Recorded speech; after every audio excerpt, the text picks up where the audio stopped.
2002 সালে ভোট দিয়েছেন, অথচ কমিশনের আপলোড করা ভোটার লিস্টের নাম নেই। এর পেছনে বিজেপির চক্রান্ত দেখছে তৃণমূল। তাদের দাবি এটা চুপি চুপি কারচুপি। এই অভিযোগ উড়িয়ে দিয়েছে বিজেপি।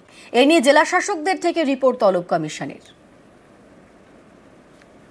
এসআইআর শুরু হওয়ার আগে কি করে এই কারচুপিটা হতে পারে? এই জন্যই আমরা পরিষ্কার বলছি, চুপি চুপি কারচুপি। পশ্চিমবঙ্গে শেষবার এসআইআর হয়েছিল 2002 সালে। এই ভোটার তালিকার ভিত্তিতেই এবছর রাজ্যে এসআইআর হচ্ছে। কিন্তু 2002 এর তালিকা ঘিরে ভুরি ভুরি অভিযোগ, যেমন কোচবিহারের মাথাভাঙা। এখানকার পচাগড় গ্রাম পঞ্চায়েত এলাকায় একটি বুথে 425 জনের নাম 2002 এর তালিকা থেকে উধাও বলে অভিযোগ। 77-এ প্রথম ভোট দেওয়ার পরে এই দিনগুলো ভোট দিয়ে আসলাম, এখন দেখি ভোটার লিস্টে নাম নেই। 2002-এর যেটা আমরা খণ্ড লিস্টে বার করলাম, সেখানটা দেখলাম 847টা ভোট আছে, শিয়াল, কিন্তু 416টার বার হলো, বাকি নামগুলো নাই। মাথাভাঙা, ওখানে 2002 সালে মোট ভোটার ছিল 846।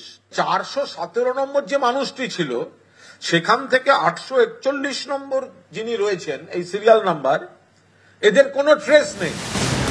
কোচবিহার 2 নম্বর ব্লকের খাপাইডাঙ্গাতেও একই অভিযোগ।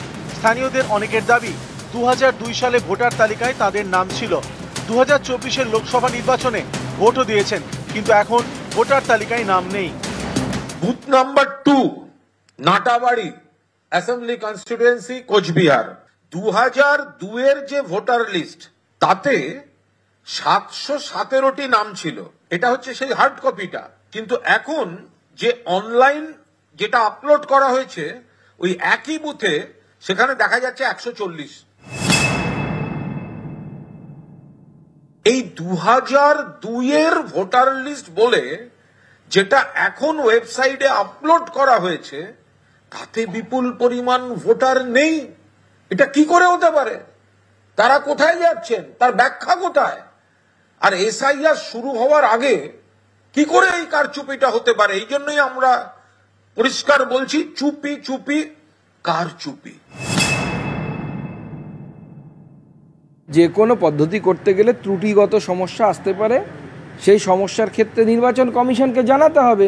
নির্বাচন কমিশনের গোটা পদ্ধতিটা যদি এসআইআর আপনারা ভালো করে ওটাকে অ্যানালাইসিস করেন বা দেখেন, তাহলে আপনারা দেখতে পাবেন নির্বাচন কমিশন প্রতি পদে ভুল হলে পরে আমার নাম বাদ চলে গেল ধরুন, তবে কিভাবে ঠিক করবো তার জন্য ফর্ম নাম্বার বলে দিয়েছে, অর্থাৎ তার জন্য আলাদা ব্যবস্থা রেখেছে। প্রত্যেকটি পদে পদে সেই ব্যবস্থা আছে।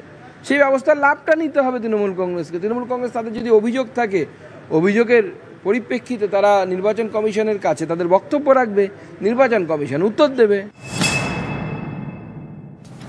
তৃণমূলের অভিযোগের ভিত্তিতে রিপোর্ট তলব নির্বাচন কমিশনের। উত্তর 24 পরগনা এবং কোচবিহারের জেলা শাসকদের থেকে রিপোর্ট চাওয়া হয়েছে। নিউজ 18 বাংলা।